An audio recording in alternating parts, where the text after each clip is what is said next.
warahmatullahi wabarakatuh. Warahmatullahi wabarakatuh. Alhamdulillah. Wassalatu wassalamu ala Rasulillah Sayyidina Muhammad bin Abdullah wa ala alihi wa sahbihi wa man wala amma ba'du. Alhamdulillah, kita melanjutkan pembahasan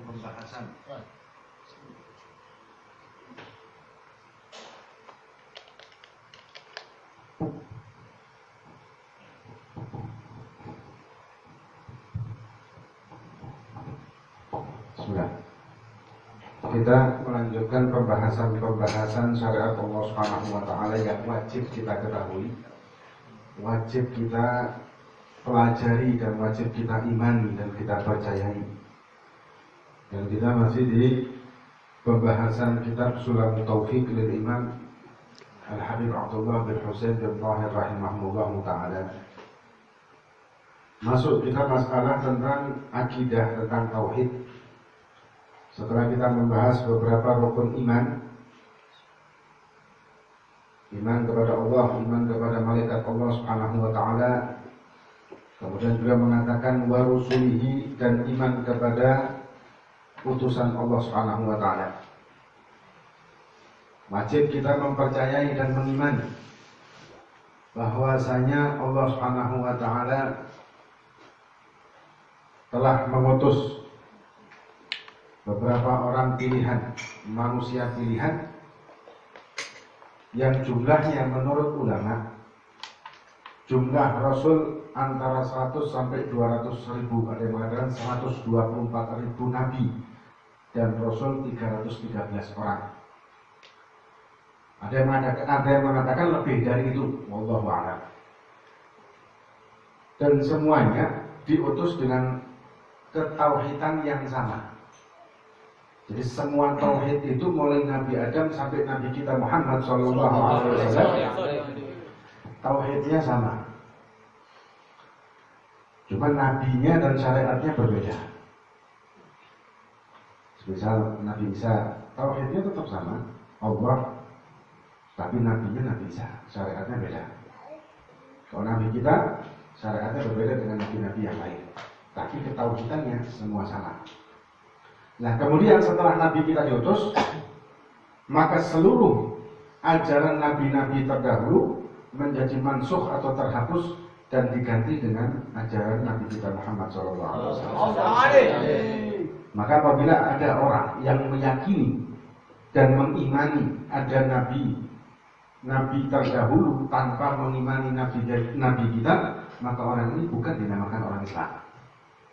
Yakin percaya nabinya adalah Nabi Isa, tapi tidak meyakini dan mempercayai Nabi kita Muhammad, maka mereka adalah orang kafir. Kalau dulu sebelum Nabi Muhammad diutus, tidak masalah. Nah, setelah Nabi kita diutus, maka masuklah ajaran Nabi sebelumnya. Dan kemudian, tapi kalau ketauhidannya tetap. Tetap. Nah, kemudian apa beda Nabi dan Rasul? Dikatakan Nabi dan Rasul itu mempunyai persyaratan-persyaratan antara lain. Yang pertama, pria. Jadi tidak ada Nabi perempuan. Kalau wali perempuan banyak. Maka itu dalil tentang karomahnya orang aulia ada di dalam Al-Quran yang menceritakan tentang keistimewaan Siti Maryam. Sedangkan Siti Maryam perempuan yang tidak mungkin mukjizat, karena mukjizat itu khusus untuk Nabi dan Rasul setelah mereka diangkat menjadi Nabi dan Rasul. Insyaallah pernah kita bahas kan masalah khawarikul adah, sesuatu yang tidak masuk di akal atau peristiwa yang di luar akal manusia, akal normal atau di luar logika. Itu kan ada beberapa macam. Ada namanya irhas. Irhas ini khusus bagi Nabi dan Rasul sebelum diangkat menjadi Nabi dan Rasul. Mukjizat setelah diangkat menjadi Nabi dan Rasul. Kalau orang selain Nabi dan Rasul dan minas sholihin namanya karomah. Ada juga istidraj itu penghinaan dari Allah. Atau yang dilulu oleh bahasa Jawa ya. Ada juga maunah khusus bagi orang-orang mukminin, pertolongan bagi Allah dari Allah. Kemudian ada sihir, ada ihanah. Nah, kemudian para nabi dan rasul memang dibekali dengan mukjizat untuk memberikan petunjuk atau memberikan bukti bahwa mereka memang utusan Allah. Nah, pertama pria, dan yang kedua mereka adalah orang-orang yang tidak hina atau dari keluarga hina di masyarakat. Karena mereka adalah pemimpin. Karena pemimpin, maka harus orang yang menonjol di masyarakat itu. Jadi orang-orang terhormat, dari kalangan terhormat, keluarga terhormat. Dan mereka tidak mempunyai sesuatu yang menjadikan orang lari dari dia. Seperti mempunyai penyakit-penyakit tertentu yang menjadikan orang lari, atau penyakit menular misalkan. Kalau ada yang nanya, loh gimana Nabi Ayub? Nah, memang Nabi Ayub sakit, cuma tidak separah yang diceritakan oleh Bani Israel. Kalau ada cerita-cerita yang sampai ugetnya itu diambil, itu sebetulnya cerita Israiliyat itu. Itu tidak ada itu. Aslinya tidak ada, cuman cerita Israiliyat. Jadi cerita Israiliyat ini yang dibikin oleh Bani Israel, karena Bani Israel kan suka ngarang-ngarangnya, suka ngarang-ngarang dan suka menjelek-jelekan dan merendah-rendahkan para nabi dan rasul. Bani Israel. Maka itu cerita Israiliyat ini nahnu nusaddiq wa la nusaddiq wa la nukadzib. Kita tidak membenarkan dan tidak membohongkan. Kita telaah lagi, kita cari lagi sumber-sumbernya dari sumber kita sendiri. Kalau bertentangan maka kita tolak. Ya, seperti cerita Nabi Khidir. Cerita Nabi Khidir banyak versi, termasuk versi Israiliyat banyak. Nah, kemudian mereka juga mempunyai orang tua yang juga beriman. Bukan orang tua yang kafir. Memang ada yang mengatakan Azar, ayahnya Nabi Ibrahim itu adalah kafir. Tapi ada yang mengatakan Azar itu bukan ayah Nabi Ibrahim. Dan sebagian besar ulama mengatakan Azar ini bukan abahnya, tapi pamannya. Nah, jadi nasab dari para anbiya dan rasul memang dijaga oleh Allah Subhanahu wa taala. Terutama nasab Nabi kita. Kenapa? Karena berpindahnya nurnya Nabi. Berpindahnya nurnya Nabi dari Nabi Adam terus turun-temurun sampai kepada Abdullah bin Abdul Muttalib. Waktu Abdullah bin Abdul Muttalib ini belum menikah, orang-orang Yahudi, orang-orang ahli kitab, mereka mengetahui nurnya Nabi Muhammad ini. Sampai perempuan-perempuan orang-orang Yahudi ini berusaha merayu supaya nurnya ini berpindah ke janin mereka. Mereka tahu nurnya ini, karena ada tanda-tandanya. Tapi Allah memilihkan Siti Aminah. Nah, kemudian termasuk juga anggapan ada yang mengatakan bahwa orang tua Nabi kita adalah kafir, masuk neraka. Kita tidak usah jawab pakai dalil ya, tidak usah pakai dalil, cuma pakai akal ya. Pakai akal ya, tidak usah dalil-dalilan. Kalau misalkan orang tua Nabi masuk neraka dengan alasan tidak beriman kepada Nabi, ya lucu juga kan? Lucunya apa? Orang tua kanjeng Nabi wafat sedangkan Nabi belum jadi Nabi. Bagaimana harus beriman? Ayah beliau wafat sedangkan Nabi masih di kandungan. Ibu Nabi wafat, Nabi masih umur berapa tahun? Belum 10 tahun. Masih kecil. Dan Nabi menjadi Rasul umur 40 tahun. Nah, terus gimana caranya mau syahadat sama kanjeng Nabi? Kalau dikatakan bahwa umat-umat pada zaman dulu itu semuanya kafir, salah. Zaman dulu banyak orang-orang ahli ilmu, ahli tauhid. Mereka memakai agama Ibrahim namanya. Nah, kalau kita lihat sejarahnya kan Nabi kan didatangkan mendatangi pendeta-pendeta ini orang-orang beriman pada zaman itu. Bukan beriman sama Nabi kita, tapi beriman kepada agamanya dia, dan itu agama tauhid. Karena belum mansuh kan waktu itu. Siapa namanya? Siapa? Nah, siapa namanya? Ada pendeta-pendeta yang Bahir, bukan Bahir.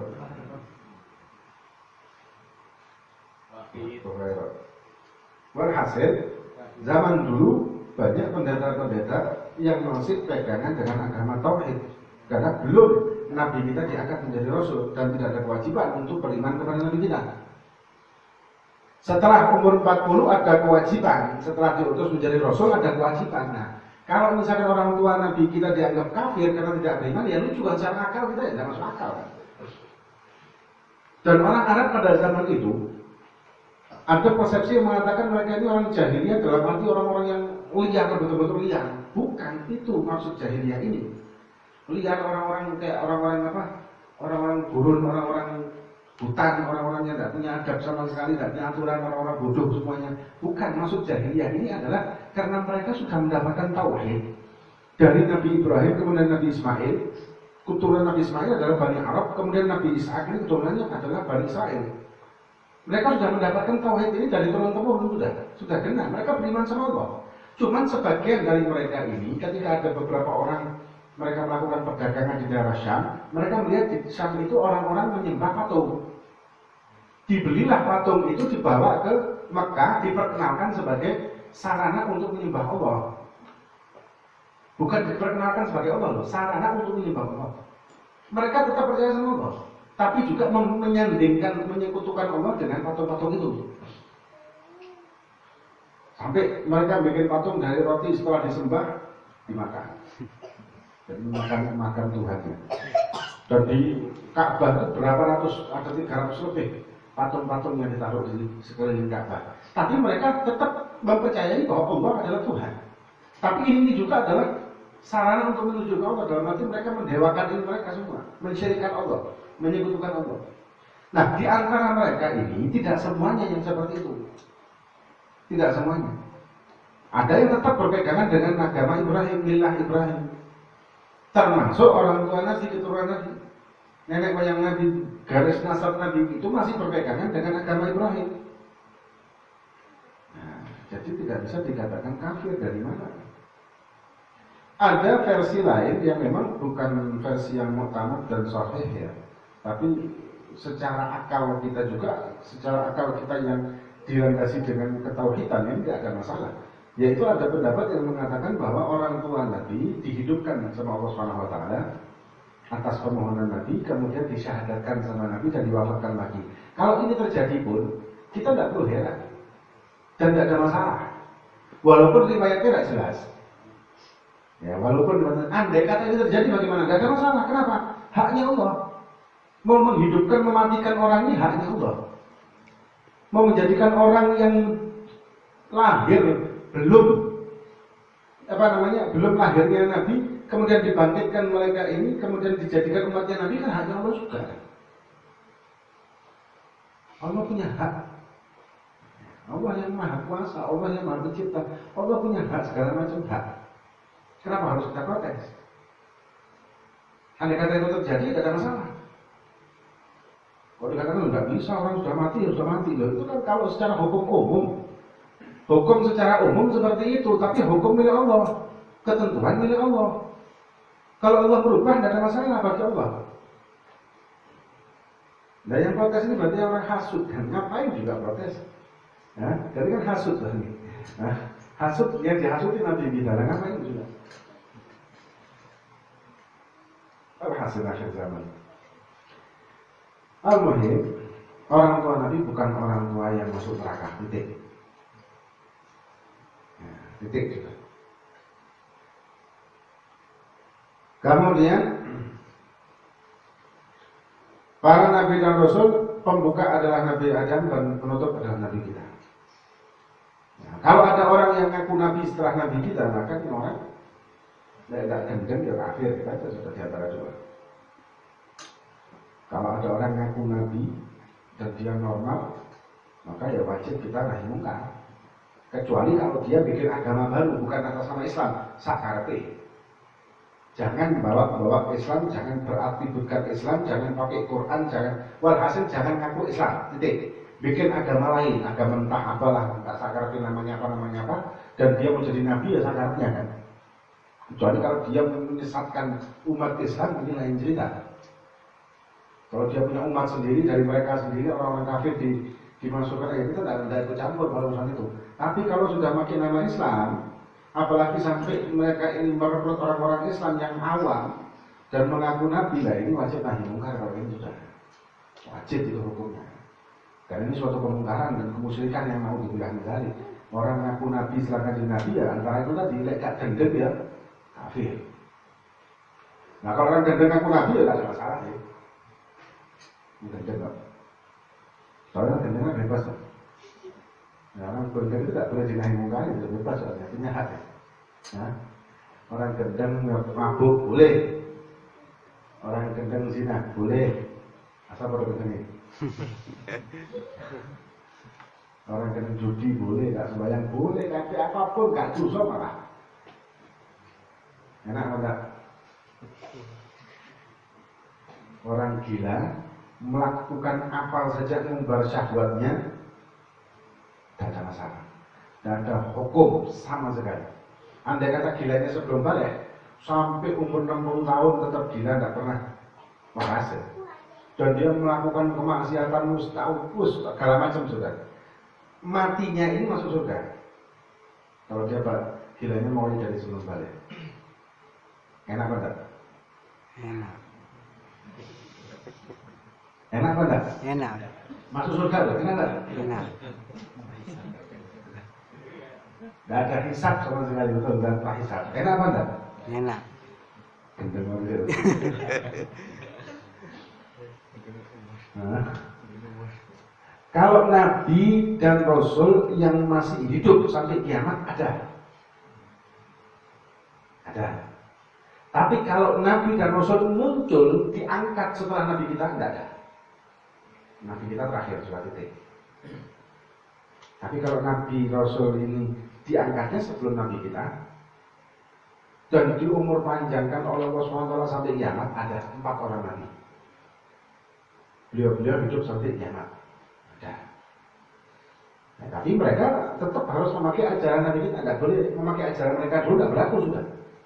Dan kedudukan mereka tetap menjadi Nabi. Nabi di atasnya para manusia biasa, bahkan di atasnya orang saleh, di atasnya syuhada. Nabi paling tinggi derajat, makhluk paling tinggi itu Nabi dan Rasul. Derajat maksum namanya. Satu-satunya yang maksum itu cuma Nabi dan Rasul saja. Selain Nabi Rasul, hatta keturunannya Nabi tidak ada yang maksum. Dzurriyyah Nabi, anaknya Nabi, putrinya Nabi, cucunya Nabi itu tidak ada yang maksum. Yang maksum cuma Nabi dan Rasul tok. Syuhada enggak, wali enggak, ulama kiai habaib enggak. Kalau mahfud ada, mahfud ini dijaga oleh Allah SWT, tapi bukan dibebaskan dari dosa. Kalau maksum itu kan dibebaskan dari dosa, melakukan dosa itu tidak ada dosanya. Itu cuma khusus bagi Nabi dan Rasul karena sudah bersih hatinya, tidak mungkin mereka melakukan kemaksiatan. Kalau kita kan tidak ada apa namanya, tidak ada maksum dan hati kita masih ada hawa. Kalau Nabi dan Rasul tidak ada, hawa ini tidak ada. Yang ada hanya jiwa biasa. Hawa nafsu syaitannya di dalam hatinya para Nabi dan Rasul hilang sudah. Nah kemudian wa kutubihi, dan iman dan mempercayai dan meyakini kitab-kitabnya Allah Subhanahu wa taala. Allah Subhanahu wa taala telah pernah menurunkan beberapa kitab. Ada yang mengatakan 104, ada yang mengatakan 180, 70, ada yang mengatakan begitu. Oleh hasil yang kita wajib imani 4 kitab yang kita wajib imani.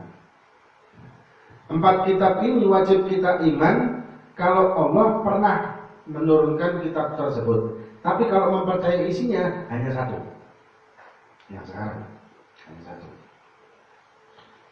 Nah, 4 kitab tersebut, yang pertama adalah Zabur yang diturunkan kepada Nabi Daud.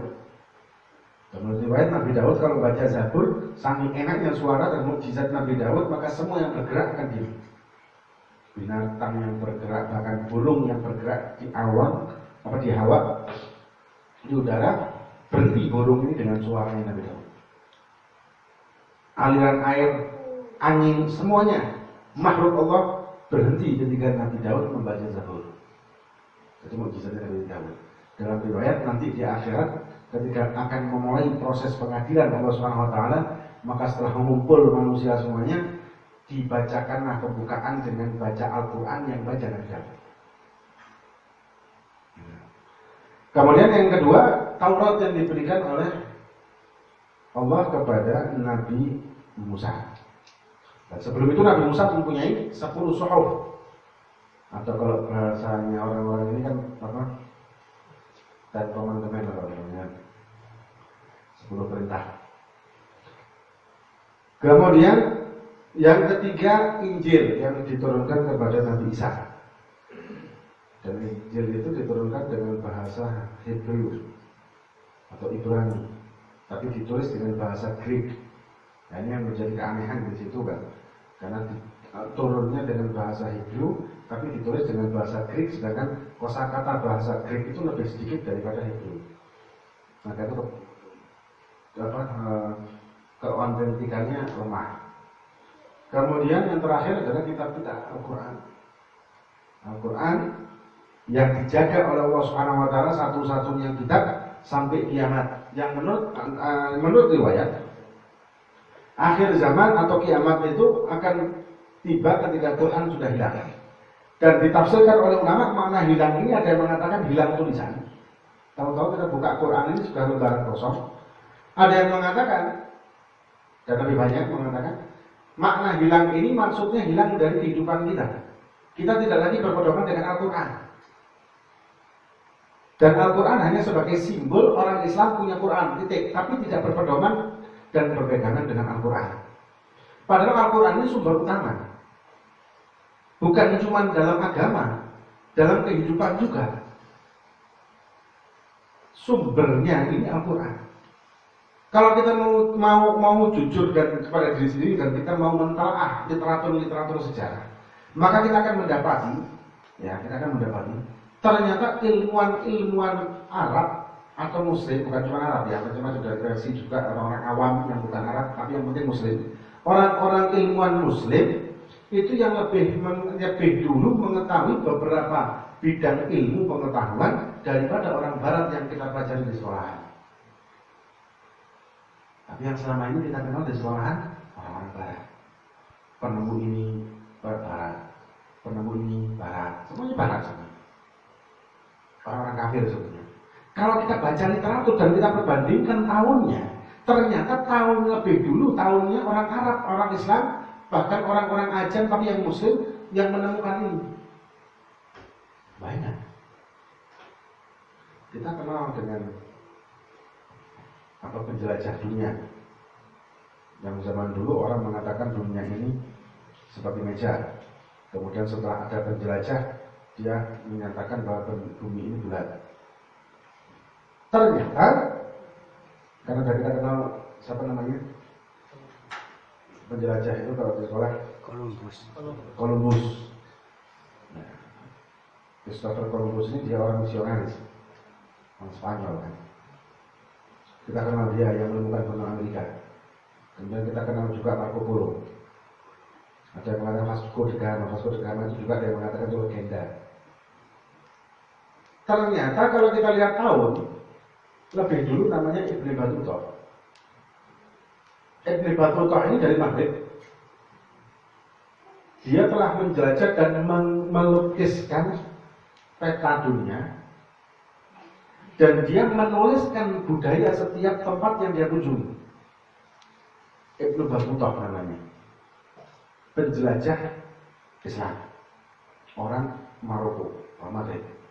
Bertahun-tahun dia mengelilingi dan ditulis, dan lebih dulu daripada Columbus yang menemukan benua Amerika. Sebelumnya sudah ditemukan dulu sama Ibn Battuta. Masalah kedokteran, masalah bahkan kalau kita baca matematika kan ada rumus namanya aljabar. Aljabar itu aljabir, orang Islam. Masalah astronomi, perbintangan, bukan astrologi ya. Kalau astrologi kan Yunani. Ya. Astrologi itu tidak boleh. Kalau astronomi boleh. Kalau astronomi falak. Kita mengetahui jarak, mengetahui arah dengan bintang, dengan apa namanya. Itu pertama kali orang Islam. Banyak sekali sebetulnya ilmuwan Islam ini banyak banget. Cuman tertutuplah dengan zaman sekarang ini yang mengatakan dan euforia dengan Barat. Hingga kita cuma kenalnya Barat yang hebat. Orang Islam tidak begitu. Kita menganggap orang Islam itu kolot, ngerti ini ibu-ibu dok. Sekarang muncul lagi fenomena baru dengan pengertian orang Islam itu adalah teroris.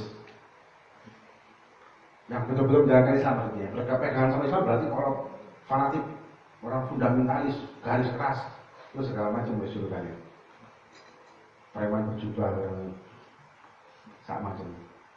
Padahal Islam yang dulu ini, kalau kita belajar sejarah lagi, di dalam sekolahan-sekolahan umum itu ada pelajaran, ada era-era zaman. Ada era zaman batu, zaman perunggu, zaman ini, ada namanya zaman Renaissance. Sebetulnya ada terlewatkan zaman Islam, itu dilewati. Seolah-olah zaman Islam ini tenggelam dengan zaman Renaissance. Padahal zaman Islam itu lebih dulu, zaman peradaban. Jadi zaman peralihan peradaban itu yang memulai adalah Islam pada zaman Nabi.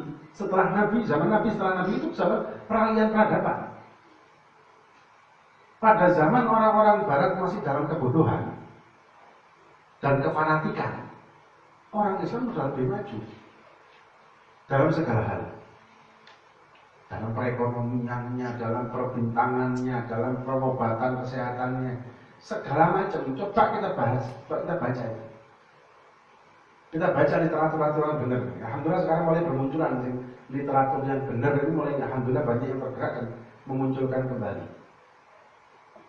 Tapi sudah terlanjur di kalangan masyarakat kita ngajinya dulu apa belajarnya di sekolah kita tahu nih ya orang barat kita sudah. Akhirnya kita kagum dengan Barat, sesuatu yang dari Barat kita anggap hebat. Gak jauh-jauh, celana jin aja. Zaman-zaman dulu celana jin kan, orang sudah gimana kalau pakai celana jin kalau zaman dulu itu luar biasa. Padahal celana jin ini kan celananya petani di Barat sana. Orang pakai celana jin ini justru orang petani. Petani dalam itu orang pinggiran, orang desa. Kalau orang kotanya mereka tidak pakai jin. Justru pakai jin bagi mereka ini orang-orang yang rendah, dianggap orang rendah. Tapi kita bangga. Lucunya lagi kita orang Islam memakai atribut Islam, kita malah malu. Pakai atribut Islam kita malu. Kopiahan, sarungan, kawan, Islam. Menunjukkan keislaman kita malu, tapi menunjukkan orang-orang kafir berpakaian kita malah bangga. Dan yang lucu lagi yang kita contoh ini adalah orang kafir rendahan. Di kalangan mereka dianggap orang rendah, tapi kita bangga. Islam, seragam Islam, pakaian Islam, busana Islam adalah busana Nabi kita Muhammad SAW. Busana yang pasti berkah. Karena niru kanjeng Nabi pasti berkah. Niru apapun yang dilakukan sama Nabi kita niru berkah. Kalau ada mengatakan itu budaya Arab, kita sudah jawab kan itu beberapa waktu yang lalu kan kita sudah jawab. Kalau misalkan Islam ini budaya Arab, maka minum kita bukan air putih saja. Kita sudah bahas. Islam adalah agama. Budaya yang tidak sesuai dengan agama akan dibuang walaupun itu budaya Arab. Dan banyak sekali budaya Arab yang dibuang sama Nabi karena tidak sesuai dengan Islam. Jadi jangan pernah kita mengatakan budaya. Islam itu bukan budaya. Islam adalah agama. Nah, kemudian maka itu kenapa ilmuwan zaman dulu, orang-orang Islam zaman dahulu sangat pandai-pandai dan menonjol di kalangan mereka. Pemikir-pemikir hebat di kalangan mereka. Masalah kedokteran, masalah menemukan obat-obatan dan sebagainya. Walhasil, kalau kita baca bakal luar biasa kagumnya kita dengan orang Islam. Kenapa mereka bisa seperti itu? Yang pasti mereka ini karena berpegangan dengan Al-Quran dan Sunnah. Itu pegangan dasar mereka. Dan Al-Quran ini sumber dari segala macam ilmu. Karena Al-Quran adalah kalam Allah, bukan ciptaan Allah, tapi kalamnya Allah Subhanahu wa taala yang menciptakan segala sesuatu. Kullu ma siwallah makhlukun. Semua yang selain Allah adalah makhluk. Segala macam sudah. Dan ini kalamnya Allah Subhanahu wa taala, otomatis yang lebih mengetahui makhluk adalah Sang Pencipta. Bahkan dari makhluk itu sendiri. Kita tidak akan tahu diri kita, ya diri kita sendiri ini, tidak akan lebih tahu daripada Allah Subhanahu wa taala. Allah lebih tahu dari kita yang kita punya. Kita tidak akan pernah bisa melihat dalam kita kecuali kita mati, mungkin itu pun tidak bisa melihat dalam matinya. Tapi Allah mengetahui apapun. Bahkan kita tidak tahu, tidak bisa bedakan yang berbicara di hati kita ini siapa sekarang, apakah iman, apakah hawa nafsu, apakah setan, kita tidak tahu. Allah tahu. Nah, maka janganlah kita kagum dengan orang kafir karena kita sendiri sebetulnya sudah punya pegangan yang maha hebat. Sumber ilmu yang dahsyat yaitu Al-Quran. Makanya apabila nanti akhir zaman akan hilang Al-Quran ini dalam arti sudah tidak dipakai sebagai panutan, sebagai pedoman. Apalagi sekarang kan lagi heboh Al-Maidah 51. Nah, ada yang mengatakan tidak boleh kita berpegangan dengan Al-Quran. Kenapa? Ini bukan negara Islam. Memang ini bukan